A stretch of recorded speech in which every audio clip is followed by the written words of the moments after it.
It is a gorgeous Canada Day morning, 2019.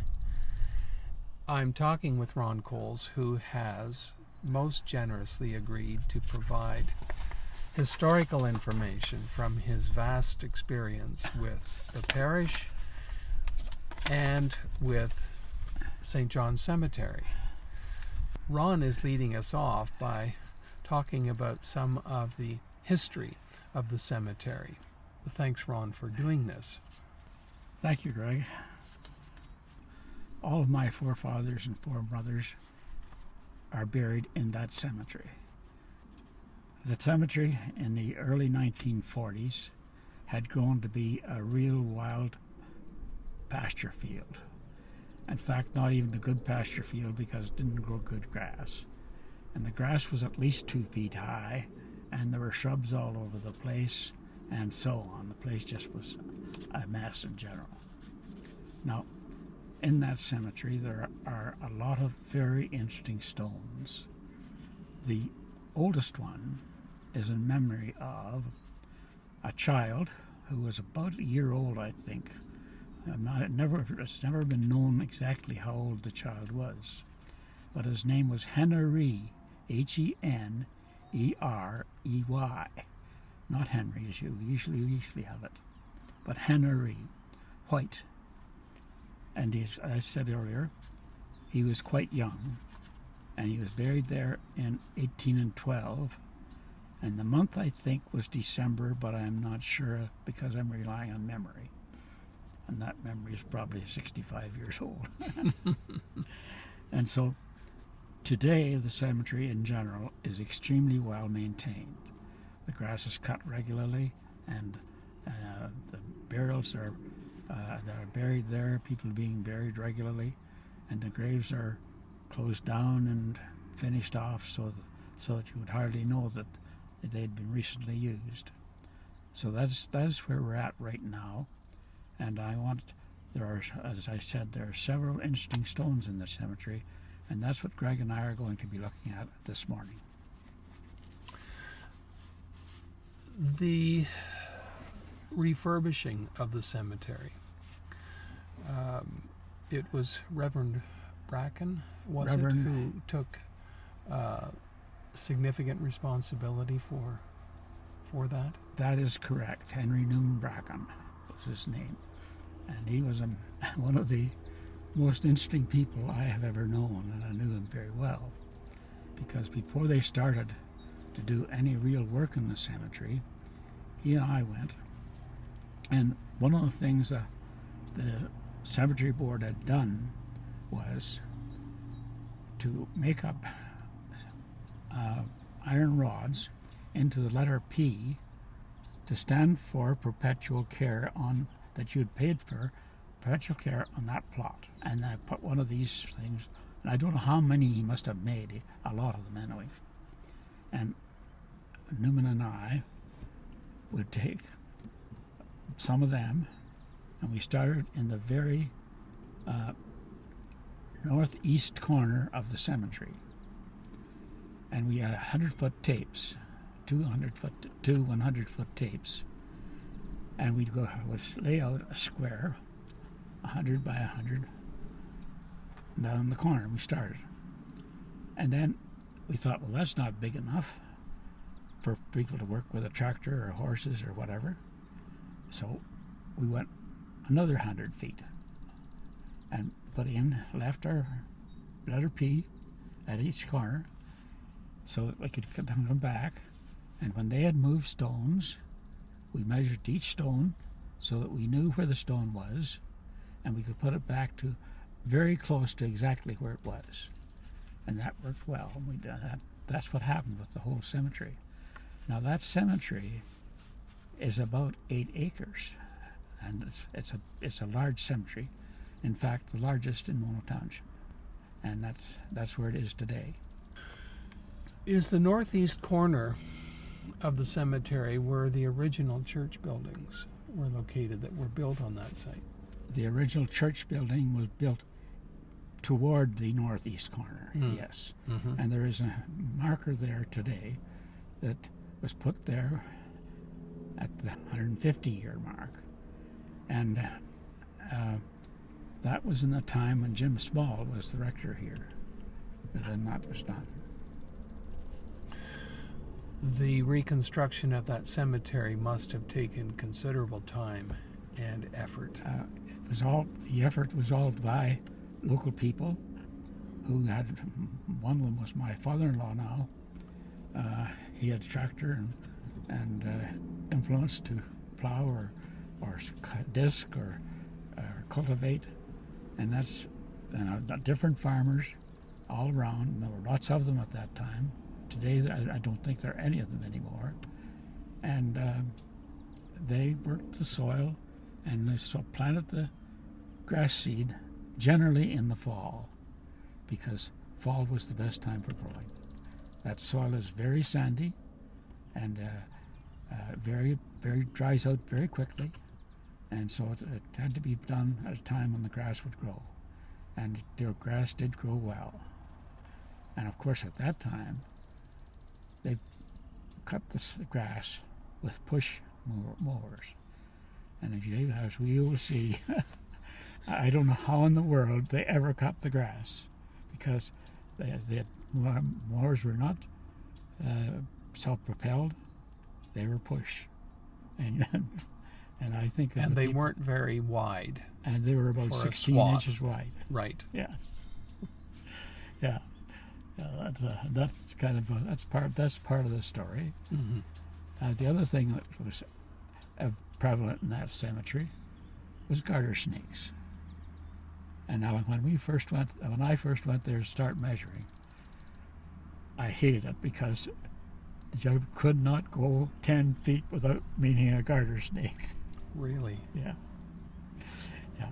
Look, they loved it because the grass was so tall, and they got shade all the time. And so, having the grass cut solved that issue? Pretty well, yes. There are still occasions where you'll see a garter snake in that cemetery. Mm-hmm. And the other thing that was prevalent was groundhogs. They loved it at a cemetery too. and like, if you look at I haven't seen any groundhog holes currently. No, visiting it, so because of the cutting. Yeah. Yes. Yeah. Were there some other points that you wanted to make reference to in this document that you have, Ron? Well, this document, this is written kind of in minutes of meetings held of the cemetery board, and that's what this is all about. This is a document Ron has had that is called Reconditioning of St. John's Cemetery Mono. So it's got, it's like a process recording of different meetings and clippings and black and white photographs, and it starts 1943, the earliest documentation. Newman Bracken arrived here in the spring of 43 and was here till the spring of 47, and Alan Reed took over, and that is in this document as well. And Alan Reed was equally proficient at it and kept the thing together and going, as was Newman Bracken. But Newman Bracken, in my opinion, when he went from here, he went to St. Augustine of Canterbury, was the proper name of the church. And it's not very far south of the Sunnybrook Hospital. Maybe a kilometer, but I don't think it would be a kilometer where it is. And of course, the Canadian National Institute for the Blind is likewise in that area. So is that church still there? Oh, yes. Yes, it is. Yes, yeah. And he spent the rest of his years as the minister of that church. And he was a very popular person, extremely well liked, and his successor, Alan Reed, was fairly similar in many ways. He was well liked too, and they both had a keen interest in the cemetery and wanted it maintained. I understand that there had been perhaps a couple of false starts prior to that in trying to refurbish the cemetery. Yes, there was. J.D. Patterson, the Reverend J.D. Patterson, had tried to get it going, but the problem he had, and the problem I think the Reverend Ernest P. Woods likewise had tried to get it going. The problem they had was they were working with the one congregation of St. John's Mono. Now, you got to remember, St. John's Mono Mills was built in 1867, and rather interestingly, the stone that was used in St. John's Mono Mills came out of the glebe farm on which St. John's Mono was built. And I see. there's a quarry at the very back of that farm, and still there, of stone quarry, and the cornerstones were cut by American draft dodgers at that time. And this is mid 1860s. 1860s, right? Early really 1860s would be when the stones were cut. And Where is the glebe farm? where the cemetery is. And the cemetery is in this, it's kind of the southeast corner of the farm is the start of it. The north side of the cemetery is not quite halfway across the farm. And then, of course, it's only about it's less than half the depth of the farm going east to west. If you could talk a bit about the different churches that were built and were part of this parish that were now reduced to our current church, that would be very helpful, Ron. In my information that I have in my head, and they're long-time memories because I'll be, in another month now, I'll be 88 years young. And I have been in the parish all those years except we were married, Olive and I were married on September 20th, 1952. And from that until May or June 1965, we lived mainly in Bolton. And so I have a long memory of churches in this area. The first church to be built in the area was a log church built on the site of the St. John's Cemetery in 1831, 1832. The first church built in the parish was Old St. John's, what is known as Old St. John's, and it was built in the northeast corner of the cemetery at that time, which was 1831, 1832. First use of that church was 1835. It was not well built, it was not well heated, and it was a very difficult place to be. And as a result, of course, it did burn down eventually because they were trying to keep it warm and burnt down. And as a result of that, they built a new St. John's Church in the village of Mono Mills, or maybe Market Hill it might have been called at that time. In fact, I'm pretty sure it was Market Hill. And it was a stone church, mainly built of stone, which was taken out of the quarry on the very westerly side of the glebe farm. And at that time, Bishop Strawn, who was a very powerful politician as well, made certain that the Anglican churches were well looked after, and they got gifts of farms for every rural parish. And we were not accepted. We were not rejected. We were included. And our farm that we were given was 200 acres. It went right through from one road to the next, and the road. So the quarry was accessed from what we now call Airport Road on the westerly side. St. John's Mono Mills was built in 1867, as was St. Paul's Mono, and they're very similar in design, excepting St. John's Church, the altar area, was raised about 3 feet higher than was the floor of where the seats were. And that made it very difficult for a minister to identify with the people. So that was lowered sometime in the 1947 era. And they made it so there was only about a foot height of step, two little steps into the altar area. St. James Hockley was built in 1891 in land donated by the Goodeve family. And it was built of brick and not very big, very small church, seat about, if you packed them in, 50 people, and so on. And it really flourished, particularly in the years Alan Reid was here, 1947, 1954. And that was the East Mono parish.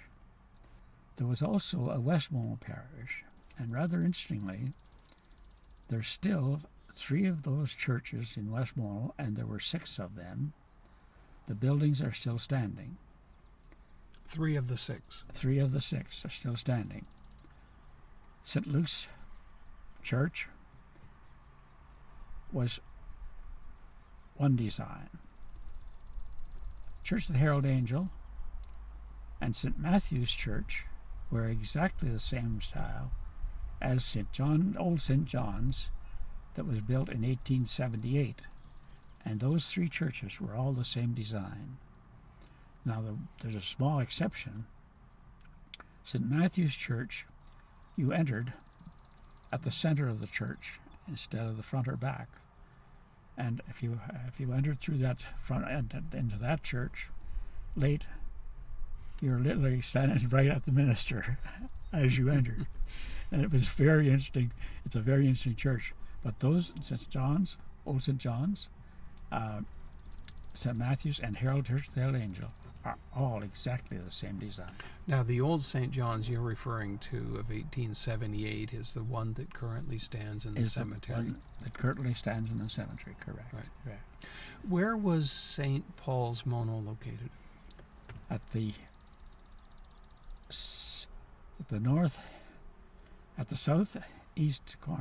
northeast corner of 20 Side Road and 7th Line. Now, that gets very confusing for many people, because how did they ever number these roads? Well, here Ontario Street was 0, and it was that street, and the first that was 0, first line east, second line east, third line, and so on, over to the 8th line when you came to what is now known as Simcoe County. And notice I said now known because Simcoe County did include Mono in the original plan. And in 1891 was when Dufferin County came into being and got land from Simcoe County and on the west side? Wellington County. Wellington. Yes. Wellington County. Mm-hmm. And like Amaranth, part of Garifraxa, was in Wellington, and as was Luther. So Dufferin County was a late creation. Dufferin County was a late creation. And you've got to remember, too, though, that really everything was set from Yonge Street. And Yonge Street, and then Bathurst Street, and then Keele Street, and then Jane Street, and so on, are all one concession. Toronto's on the same basis as is this area here.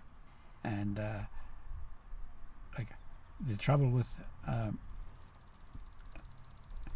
here Ontario Street was that when it got here, when it came this far, it had to cope with Island Lake, which has always been there, which was modified in the 1960s with a dam, but it wasn't always a dam there.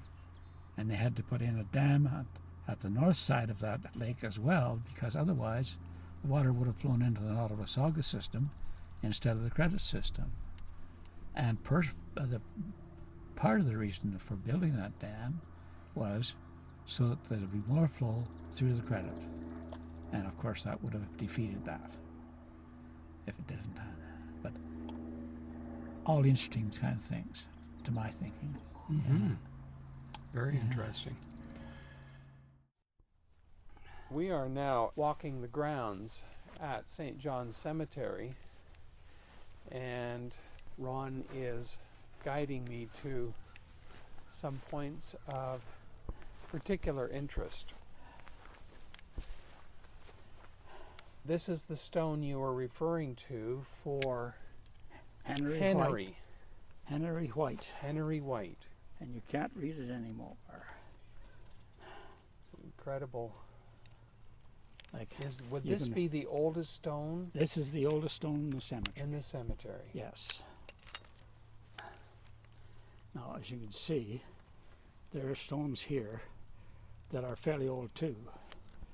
1870s and yes. so on. 74. And they've been around here a while. There are a lot of stones over here that are in 1830s. You're pointing up the hill to the northwest. That's right. Corner of the cemetery at this point. Right. And if you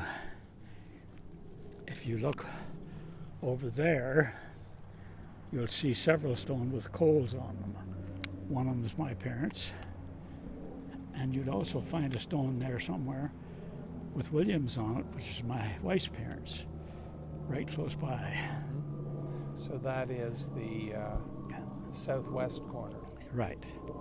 Like you see coals on the stones over there. And I see some coals with the S, and I see some coal. Yes, that's my Uncle without Lou. the S. That's my Uncle Lou without the S. And I can see through here is Olive's oldest brother. Which stone is that? Williams, on? the black stone. Williams. Allen and Williams. The Williams one with the flowers on top. Right. Right.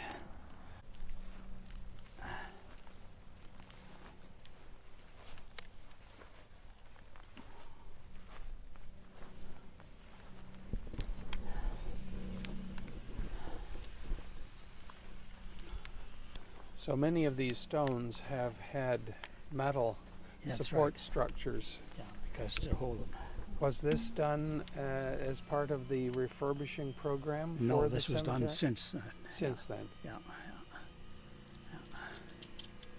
Like on that hillside there were about 20 great big elm trees. And of course, they died with the Dutch elm disease. Yeah. These trees that are here at this point, have all been planted in the last 50 years or all so. Right. Mm-hmm.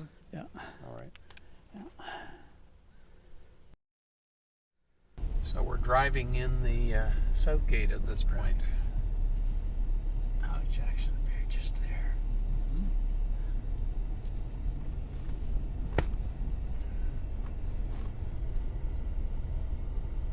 See, this is all cemetery land here too. So there's potential for expansion. That's right.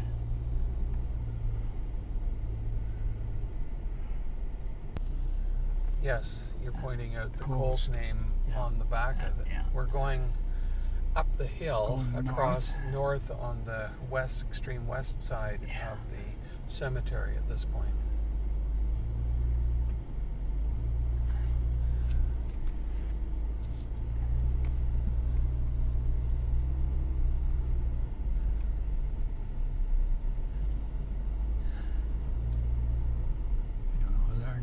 back of our monument or not. You have your monument here? Yep. Oh, there it is. It's my older brother and ours. I see. Mm-hmm.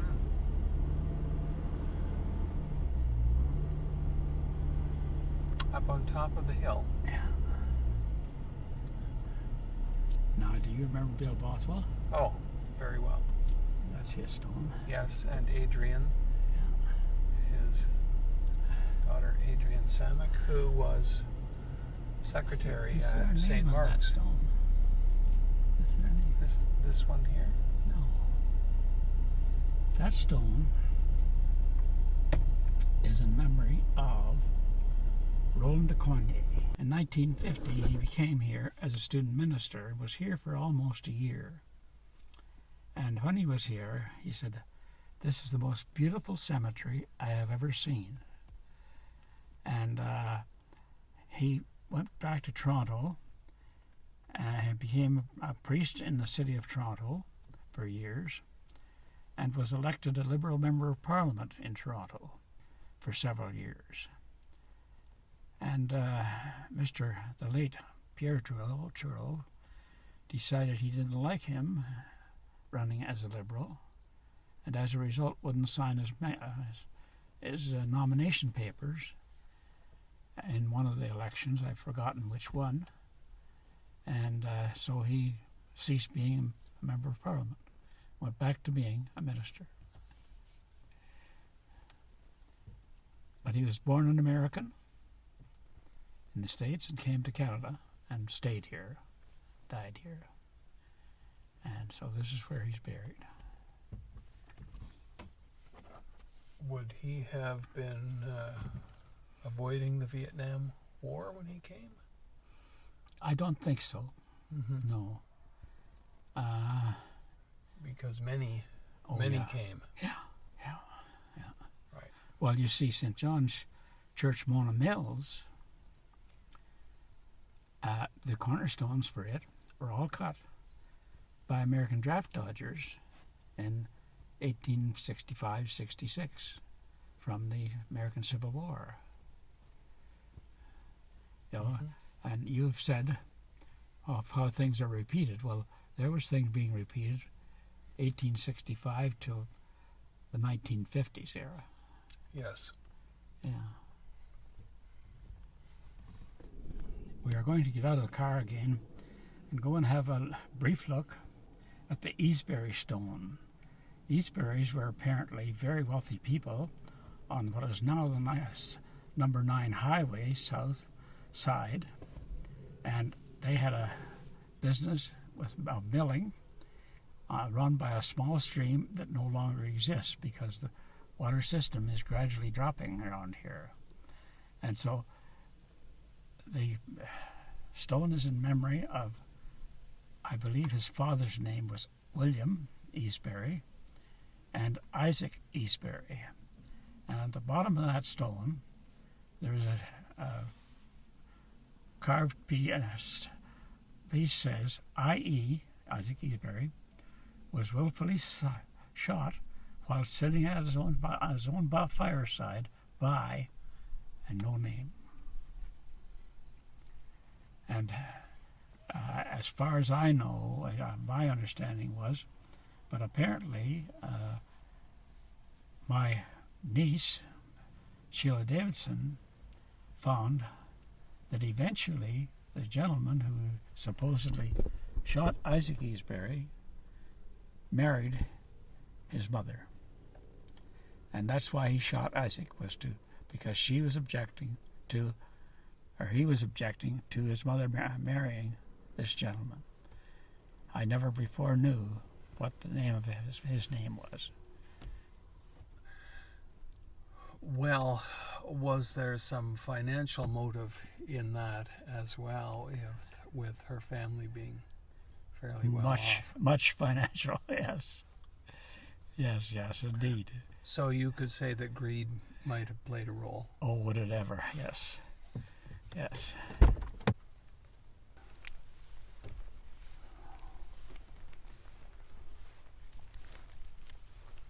looks to me like, I guess it's lawnmower tracks. I think I've got the right stone.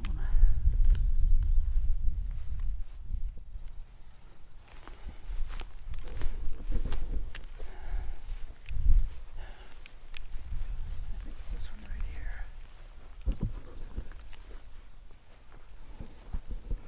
here. Yeah. William Easbury died. Yes. I don't know. Isaac Easbury. This is what I'm talking about, i.e. You'd have to take a rubbing at this point to be That's able right. to read that. Yeah. But that is the inscription at the bottom that I can see that it ends after the word by. It does it. It's left blank. Yeah, right. Yeah. Now, But they why were- do you think it was left blank if they suspected or knew who had done it? Because he hadn't been convicted. They didn't. Was he eventually? Do you know? Never. Never no. convicted. And then the mother of Isaac died suddenly, and there was suspicion again as to why she died, but again never proven. But people, haven't changed. Well, as we say, things just come around again. It's come don't around they? again. That's right. We're talking Yeah. about human nature here. Yeah. And that has the same basic motivations to it that Yes. it always Now, has. Alec Jackson, I think it was that stone right there. It might be the one to the right of that.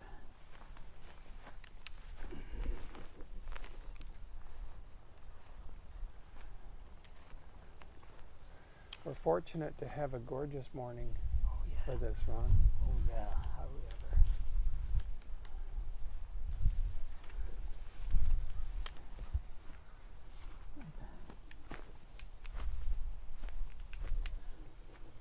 You're looking for Alex Jackson's? Yeah, I am. Well, I see this one says father. Yeah.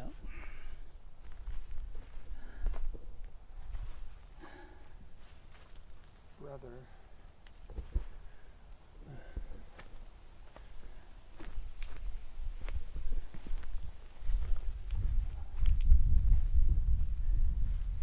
Oh, maybe that one there. Yes, that's Alex Jackson's there. Yeah. 2015.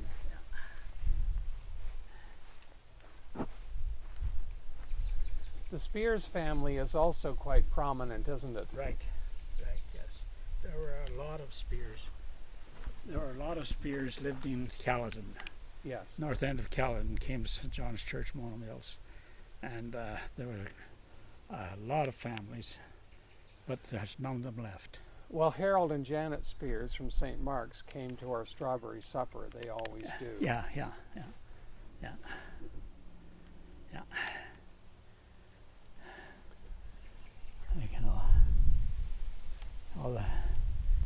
All of these stones around here are people I'd known and so on, but It no must longer. be a strange experience. Oh, it is. Yeah, because I knew them all.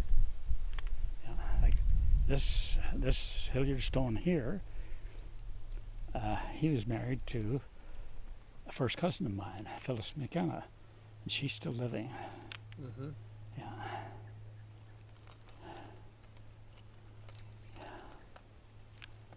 Where were you born? I was born. If you took the road that's just south of here and go Yeah. east, Mm-hmm. over there in the township of Adula, just west of the 5th line, between the 4th and the 5th in Adula. That's where I was born. So you have lived your whole life in this area, if we In- include Bolton as part Yeah. of this area. That's right, if you include Bolton. Yes. All right. Well, we'll include Bolton. Yeah, won't we? yeah. Yeah, well, I've spent most of my years, yes. And Olive, born in this area too? Olive was born in the 7th line of Mono, just north of the cemetery. Oh my goodness. Yeah. Yeah, yeah. What a wonderful history. You see, like now, Olive's dad, and my dad cut each other's hair for I don't know how many years. They just did to help each other out. And what kind of job did they do? They did a very good job. I never had a barber cut my hair until the day before the day I was married. My dad always cut it. I see. Yeah, and as far as I was concerned, it was fine.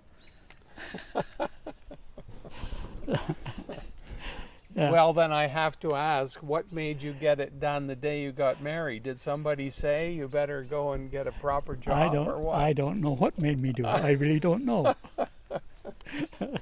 That's funny. My mother probably wondered why I was getting married so young, but So long it wasn't Olive who took a look at you and no, said, no, come no, on.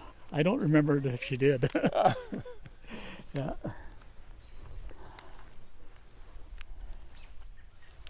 Yeah. These are fairly new stones. Yes, they are. Yeah. And they've all had something planted or placed here.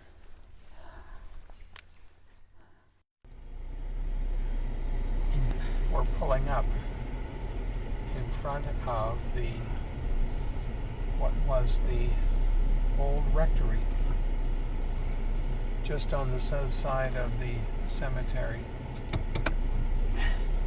That would not actually be part of the cemetery property? Yes, it was. Is it still? No. No.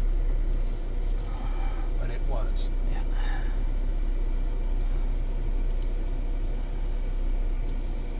And now you got nice flowers out your window. I do.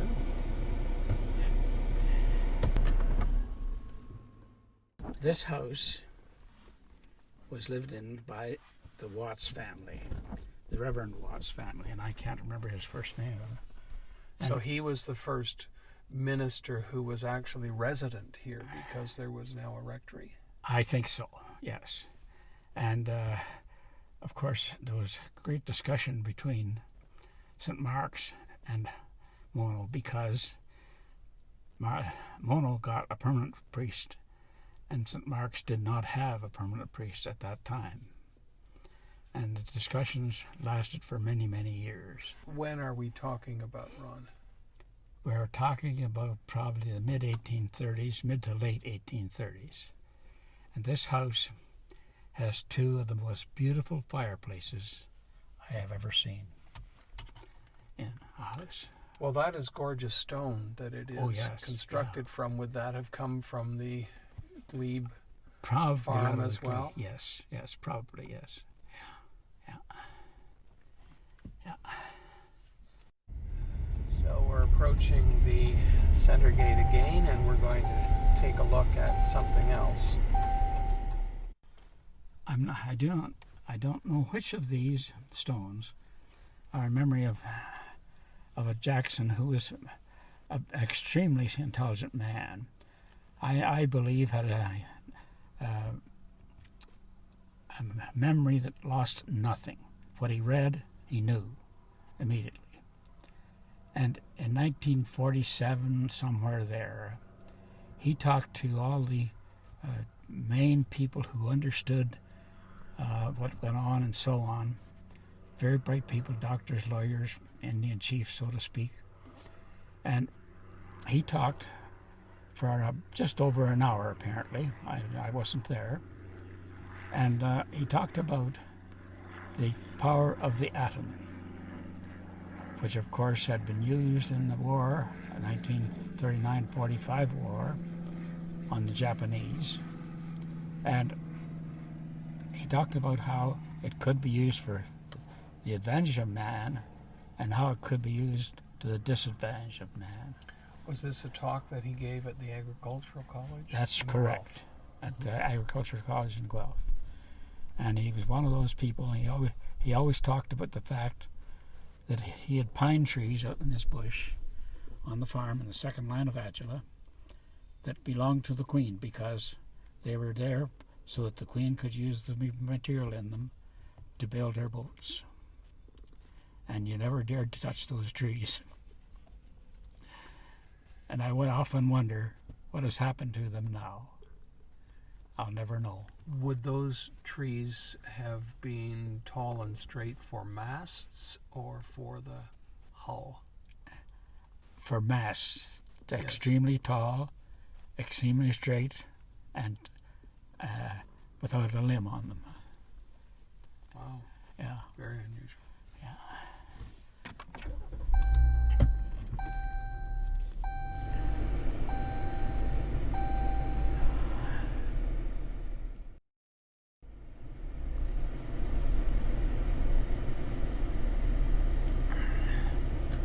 Now we can get out of here.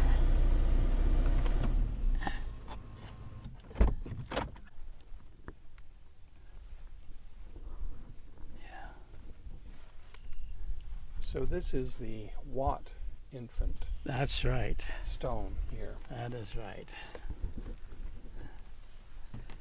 Now, January the 1st, I've forgotten what year.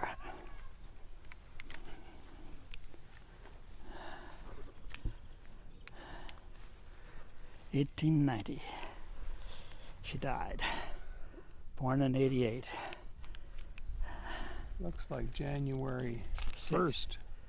Yeah, died January 1st, 1890. 1890.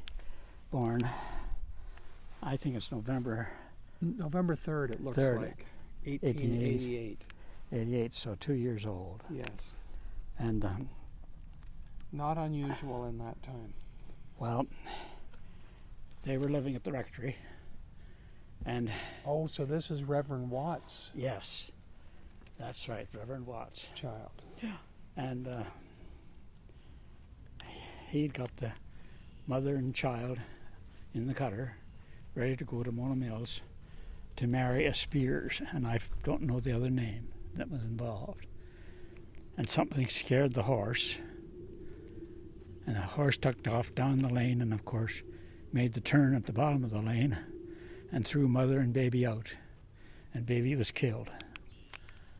My goodness. And he went on to Mona Mills and took the wedding ceremony.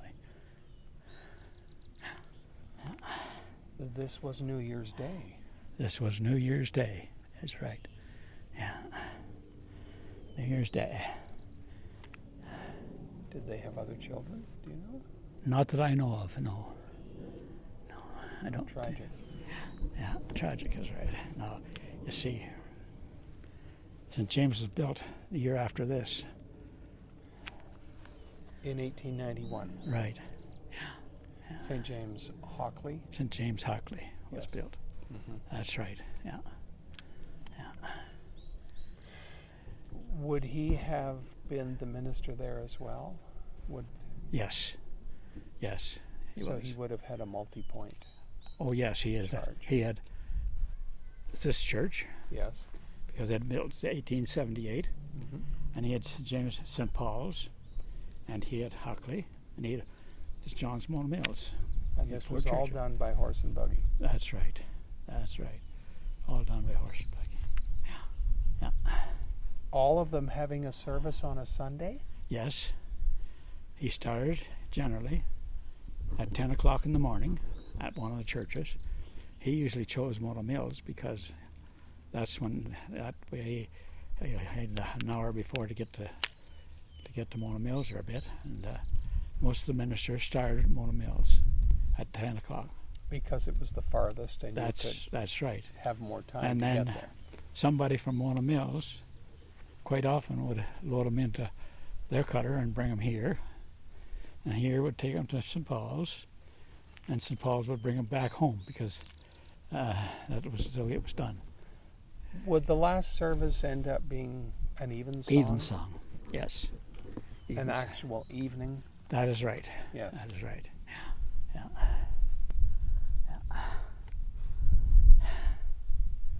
But like this stone here is the Purdon family, and John Purdon, the grandson of this John Purdon, is still living. His wife was also Margaret, but not no relation to this Margaret. His wife drove a school bus for us for years, and she died very suddenly of pancreatic cancer, and They're both buried here too, down where that little stone is. I'm amazed at this one in front of us, James Quinn. Yes. Died October 26, I think, 1901. Yeah. This is quite a monument. Yes. Yes. And for the age of it, I'm wondering if that's been put up later, because it looks new. It's been there a long, long time. It has been. As long as I can remember. My goodness. Yeah. It is shiny and new. Yeah. Yeah. The Quinns were, how could I word it? People who really manage money well. All right. Yeah. And she taught, one of the descendants of this, taught me through elementary school, public school as we called it. Yes. Yeah. But you see the old stones again all through here. They're dotted through. Yeah.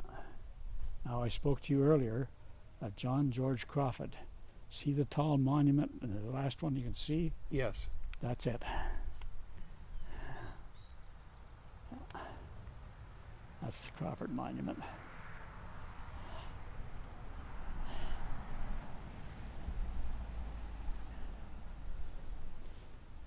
But can you imagine trying to work this soil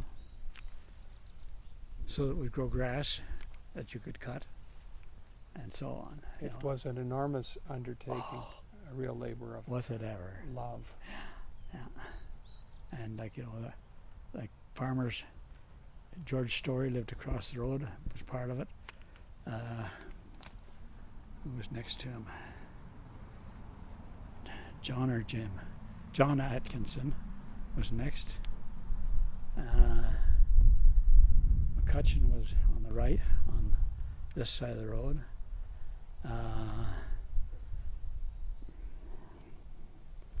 What was the name? Joe Berry's wife's people lived down the street just down below this, and so on. So it was Reverend Bracken who created the fund. Yes. What did you call it? The Perpetual Care Fund. Yeah. Which still keeps making money to keep the place half decent. So that was money invested for this purpose. At the Diocese of Toronto, yes. Mm-hmm. Yes, that's where it's invested. Now, they have done work to this church sometime fairly recently on the south side, because these flying buttresses on the south side had all deteriorated very badly because of the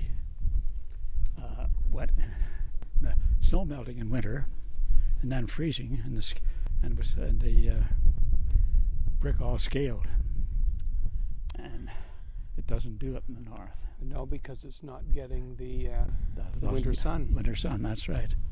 That's right. Yeah. Yeah.